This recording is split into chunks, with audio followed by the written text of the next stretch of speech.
It's so loud outside this morning between somebody using big equipment far off and whatever bird that is. If anybody knows what kind of bird that is, I would love to know, because we call them the brat birds. They're just so loud and they just don't stop. They love to come on our porch and do that early in the morning. I wanted to come outside because I wanted to knit, but I also wanted to talk because I like took out my shawl again. This has kind of become a pattern for me. Knit a bit, take it out. Knit a bit, take it out. But the reason I take it out is because, number one, I tried doing this thing, Magic Loop, and I hate Magic Loop. I know how to do Magic Loop very efficiently. I just hate doing Magic Loop. And so I wanted to use DPNs, so I went and got my DPNs, but the only size 3 DPNs that I can find in my house are some zings. I don't love the tips on them. They're very blunt. So there's Knitter's Pride and there's Knit Pro. They're the same company. There's just the Knitter's Pro more in the UK, or it used to be, and then Knitter's Pride was more in the USA. And their zing needles came out a couple of years ago. Originally, they first came out in the UK, and that's actually where I ordered my set of DPNs from.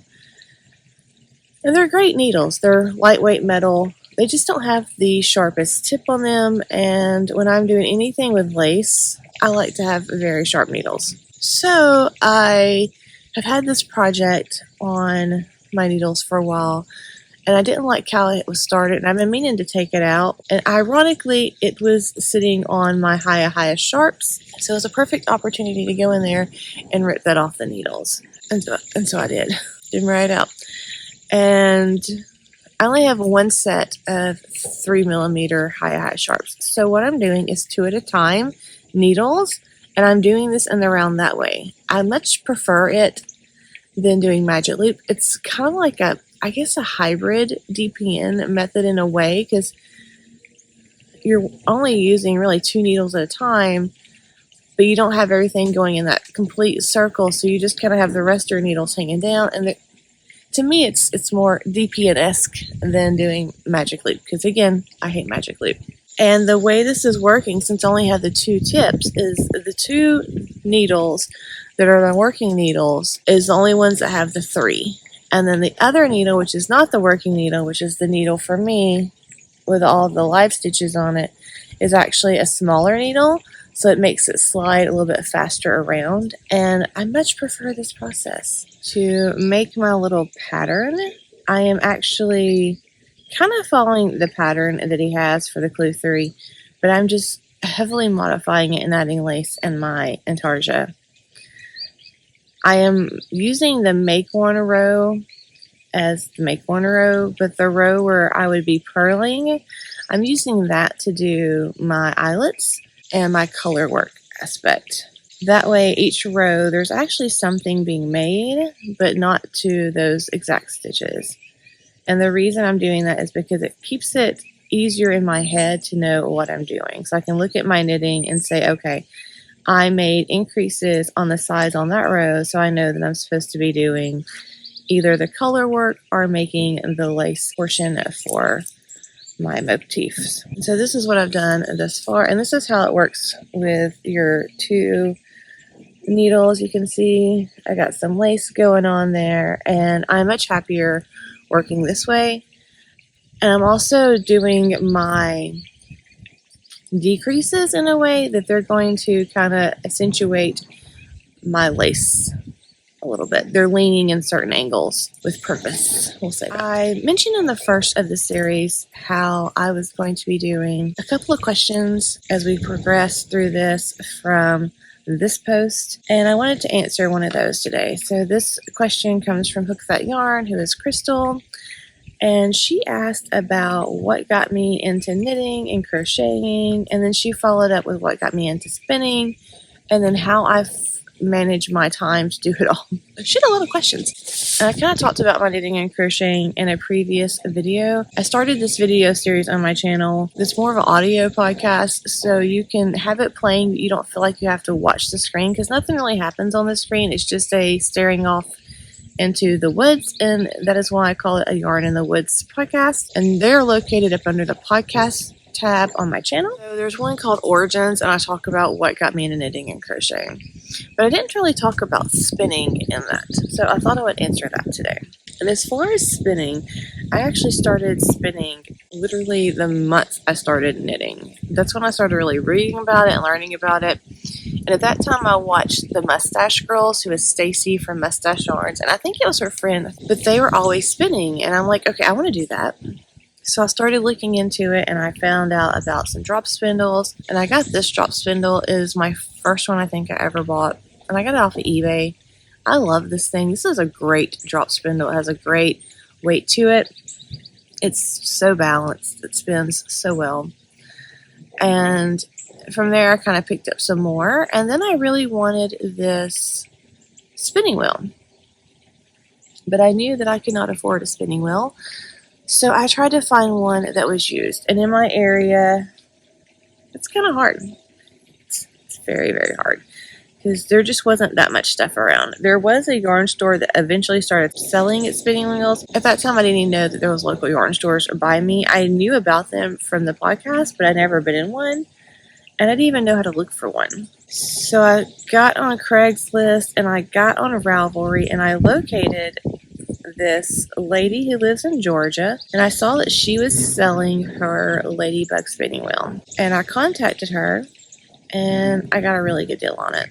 At that time, my kids were pretty young. I think my husband was out of town, and I called my parents. I was like, hey, I want to go get this spinning wheel. Will you watch the kids? And they're like, well, where are you going? And I told them I was driving to Georgia, and my parents were like, no, you're not going to Georgia by yourself to get a spinning wheel. Like 30.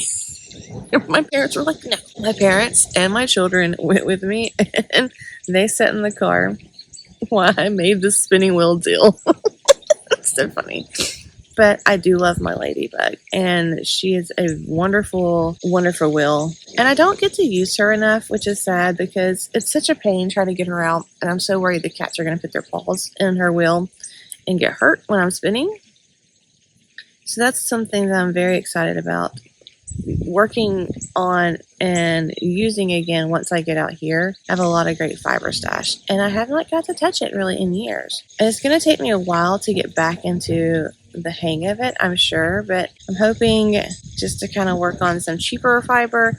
And then I would really like to spin some really nice stuff with some of my great fiber. I have this really cool Halloween one, but I really want to make something out of that, because I think I have several great fibers that I need to use. So then Crystal asked about time management. Can't say that I'm good at that, but I am very structured, and I am very methodical in the way that I do things. So everything is done with a purpose in my free time for the most part. So if I'm walking by a room and I see something out of place, I will actually handle it right then. I was a server for many years, and where I worked, there was this motto, never come in or out the door with an empty tray. So the theory of that is, if you walk in a room, you have something in your hand that's supposed to go in that room, or that you should be doing in that room. And as you come out of the room, if you see something that doesn't belong there, you go ahead and take it and put it where it goes. So you're constantly touching things, and it's a great aspect to apply to your house. As far as handling my channel, I try to handle my channel the same way. And it is a lot. I do put a lot of my time in my channel. And I do that because, number one, I enjoy the process. Number two, this is how I am in real life. I am very open about things, but I also like things to be very, very tidy. If it takes me longer to get something to where I envision it, then I would rather do that than do a shortcut version of it, and that's just the way I am. I'm somewhat of a perfectionist, and which is why I probably started this over. It probably would have been fine. You probably wouldn't even notice the things that I thought I can do better, but I would rather put that time into it so I can enjoy it more. That's that in a nutshell. So it is another gray day today, but you can start to see some leaf change out there. And the Canadian geese have stopped in at the pond and are hanging out. And then later today, we're going to go on some adventures.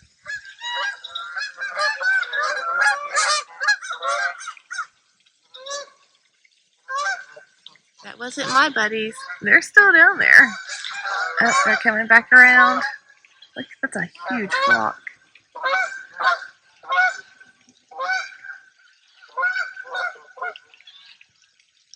We always get them stopping in at the ponds during migration. By the way, happy Saturday. Completely forgot to tell you that earlier. But the husband was like, hey, do you want to go do a couple of errands for me? It just so happens these errands are right next to Hobby Lobby, and I haven't been there in a while. So I was like, okay, even though I need to be at home working on my shawl. So we're going to go on an adventure. We're going to see what Hobby Lobby has as far as yarn, because again, I have not been down those aisles for quite some time.